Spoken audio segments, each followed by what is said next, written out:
अक्सर करके मुरलियों में हम सुनते हैं कि जिन की कहानी, जो अक्सर बाबा बुद्धि को बिजी रखने के संदर्भ में कहते हैं कि बुद्धि को कभी फ्री नहीं रखना चाहिए।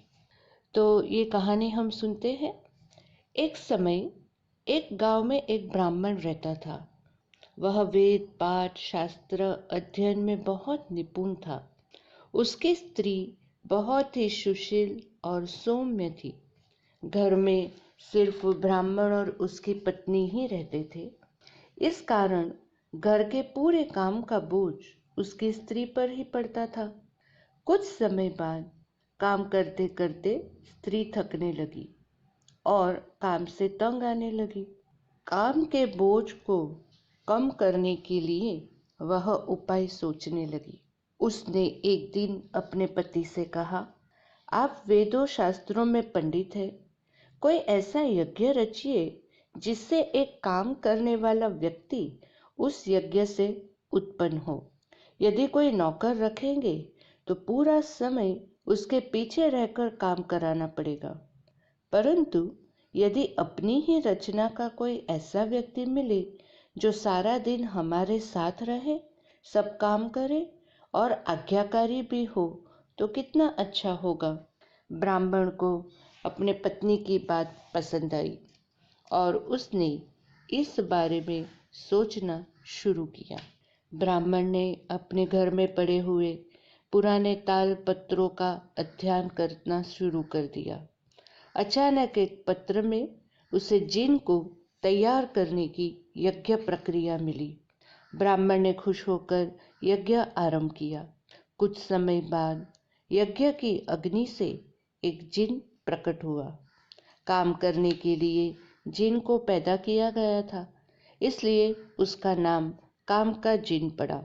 जिन ने ब्राह्मण और उसकी पत्नी को आदर सहित प्रणाम किया और उन दोनों को अपना मालिक माना, परंतु साथ साथ जिन ने एक शर्त रखी कि उसको सदा कुछ न कुछ काम मिलते ही रहना चाहिए। यदि एक क्षण भी उसे काम नहीं मिला तो जिन ब्राह्मण को खा जाएगा। ब्राह्मण ने जिन की यह शर्त मान ली और सोचा कि करने के लिए काम तो बहुत है, इसलिए इसको सदा काम में व्यस्त रखने में उसे कोई परेशानी नहीं होगी। उसी क्षण से जिन ने मालिक का काम करना शुरू किया। ब्राह्मण और उसकी पत्नी बहुत प्रसन्न हुए, पर यह खुशी ज्यादा देर तक नहीं रही। जिन को चाहे जितना भी बड़ा काम दो, एक पल में वो पूरा कर ब्राह्मण के पास पुनः आकर खड़ा हो जाता था और कहता था, कोई काम है, कोई काम चाहिए, कोई काम चाहिए। ब्राह्मण ने जिन को बड़े बड़े पतीले, बर्तन, पुराने सामान सब साफ करने के लिए कहा। ब्राह्मण ने सोचा कि यह काम करने के लिए जिन को एक दिन तो लगेगा और कम से कम एक दिन के लिए तो वह जिन से छुटकारा पा सकेगा।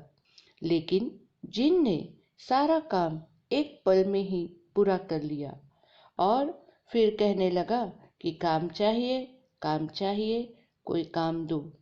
ब्राह्मण का घर बहुत बड़ा था, सो घर को पूरा साफ करके झाड़ू और पोछा करने के लिए कहा गया।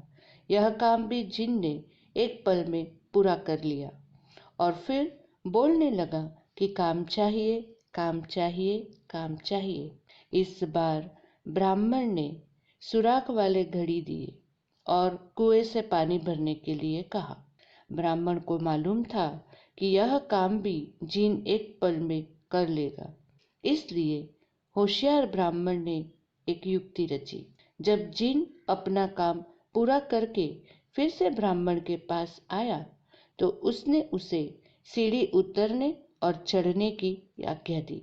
जब जिन सीढ़ी चढ़ने और उतरने में व्यस्त हो गया, तब तक ब्राह्मण बुलाए नहीं, तब तक जिन वही काम करता रहेगा।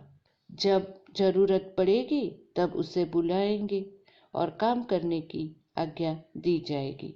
इस तरह से ब्राह्मण ने युक्ति से मुक्ति पाली और जिन को व्यस्त कर दिया। इस कहानी का आध्यात्मिक भाव बाबा अक्सर मुरलियों में हमें समझाते हैं कि माया जिन्न के समान है। एक राजयोगी को निरंतर ज्ञान योग की कमाई में मग्न रहना चाहिए, नहीं तो माया जिन राजयोगी को खा जाएगी। बाबा हमको काम देते हैं कि बाप और वर्षे को याद करते रहो। जैसे जिन को सीढ़ी उतरने और चढ़ने का काम दिया, वैसे बाबा हमें ये काम देते हैं, बाप और वर्षे को याद करते रहो। ब्रह्म कुमार और कुमारियाँ को सदा जिन की तरह अथक बनकर ईश्वरीय मार्ग पर चलते रहना है। यही इस आध्यात्मिक भाव है इस कहानी का। ओम शांति, ओम शांति, ओम शांति।